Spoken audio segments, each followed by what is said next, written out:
We like to think that the mind is in charge of the body. And yet when you look at the way most of us live our lives, it seems like the body is in charge. We worry about feeding it, giving it a place to sleep, all these other things that we decide that the body needs. Food, clothing, shelter, medicine. And that's not half of it. Or all the other things we think the body needs as well. And when you really look at the body, there's not that much there. Like the chant we had just now, Ayam, kāyo, this body of mine.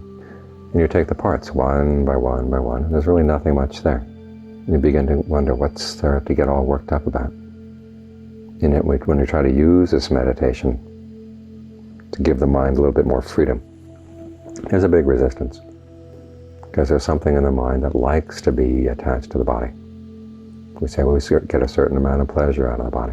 When you really look at that pleasure, though, again, there's not that much. Not that much to it. All the pleasure you've gotten out of the body in the past, where is it now?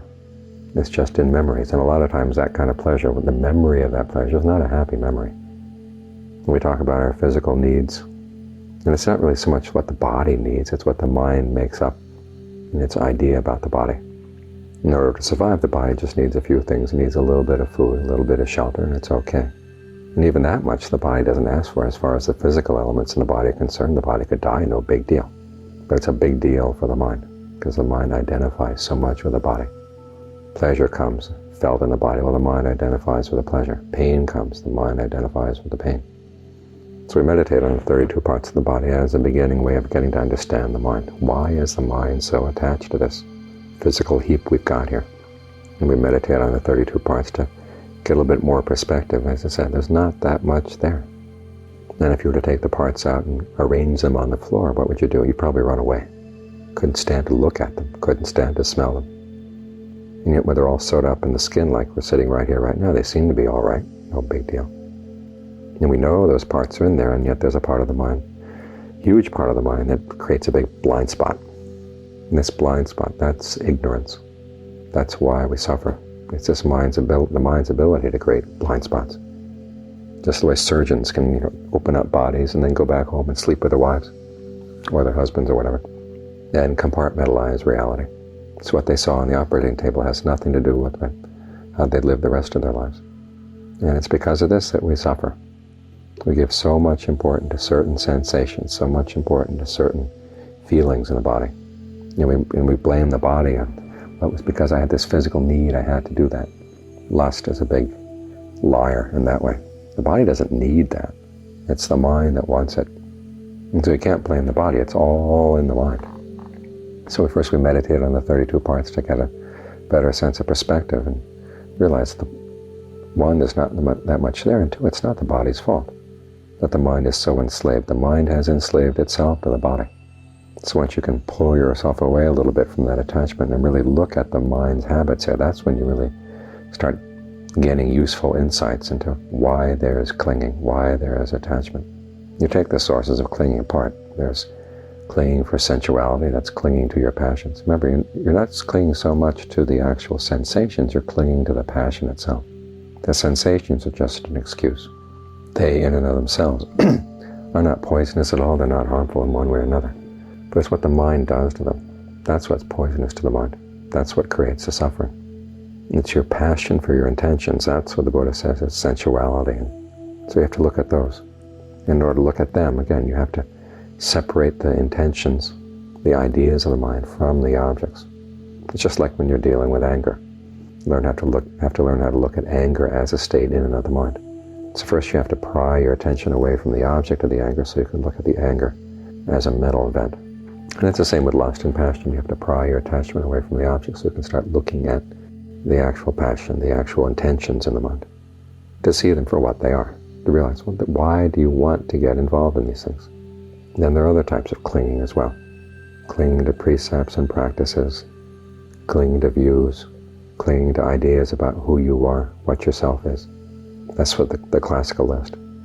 But the big ones you've got to deal with are the attachment to sensuality. Most people want to skip over those.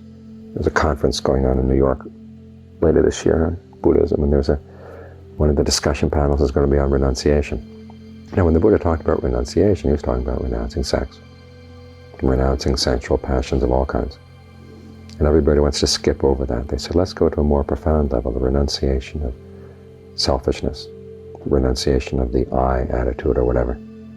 Well, you can't renounce that until you've taken apart sensuality. You're not going to understand the sense of I until you've taken apart your sensual attractions, your sensual passions. So this is why we've got to focus a lot of energy on this issue. Because otherwise the mind will never be free. It'll always be a slave to its passions. And it'll blame the body, it'll blame just anything it can think of. But the real danger lies within. It's one of the asavas, one of these things that comes flowing out of the mind. And if we're not careful, it turns into a flood. It carries us off. So you've got to stem the flood from the very beginning by seeing that it all comes down to things that are really not that much. A little urge appears in the mind. There's a sensation that feels good. Either the eyes, ears, down through the senses. And yet the mind is able to build up so much around those things. You have to look at the mind's ability to create, and also the mind's ability to turn a blind eye.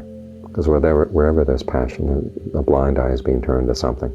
Because of the body, when you really look at it to what it really is, you have to be blind to an awful lot of it to be attracted to it.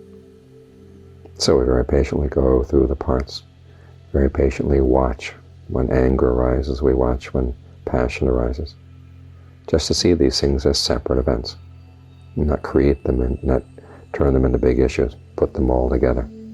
The more you put them together, the more overwhelming, more powerful they seem. But when you start taking them apart, saying, well, what was that feeling of passion based on? Well, it was just this little thing here and that little thing there. This little feeling here, that little idea there. And on their own, there's nothing much. But it's our ability to turn a blind eye to the fact that there's nothing much to them. That's when we can create things out of them. So you have to watch out for this tendency of the mind to create issues where there's really no need for an issue at all. And as we said last night, this blind eye, this blind spot we have in the mind, it's not just a big empty spot. There are lots of strange ideas in there. Lots of strange assumptions that we have to learn how to take apart. We have to learn how to de-think our thinking, take apart our assumptions. Is it really true that the body's worth being attached to? It's useful as a tool. Without the body, we couldn't do the practice. But beyond that, what real good does the mind get out of it? And John Swett often liked to ask that question I asked earlier in the talk. Think of all the sensory pleasures you've had in the past. Where are they now? They're gone. What's left is just a memory. And sometimes the memory of a past pleasure is a painful memory. So where does all this get the mind, aside from just keeping it in the round? So it keeps coming back, never finding satisfaction, never coming to a point of completion at all. The only completion is when you pull away. Build up qualities of mindfulness, alertness, concentration, discernment in the mind. Start taking these as food for the mind rather than looking through old trash bins for your food. Because the food that comes from the practice, that's the kind of food that can make the mind strong enough so that one day it can stand on its own. It doesn't need to feed on anything else. It's not deluded into thinking that it has to feed on anything else. It's got everything it needs inside. So this is why that chant is repeated so often every morning when we have a chant. It's this Ayam, kāyo, this body of mine. Because the mind is so slow to pick up this message, but it's such an important message. This is our big attachment sitting right here.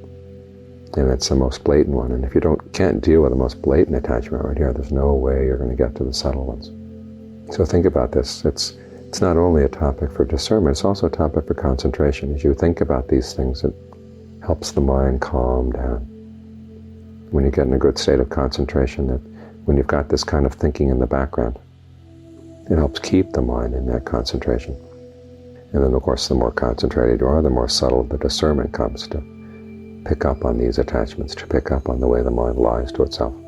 So the two qualities go hand in hand, tranquility and insight, as a way of bringing the mind to freedom. So it no longer has to be a slave to its ideas about the body, and can instead be totally independent.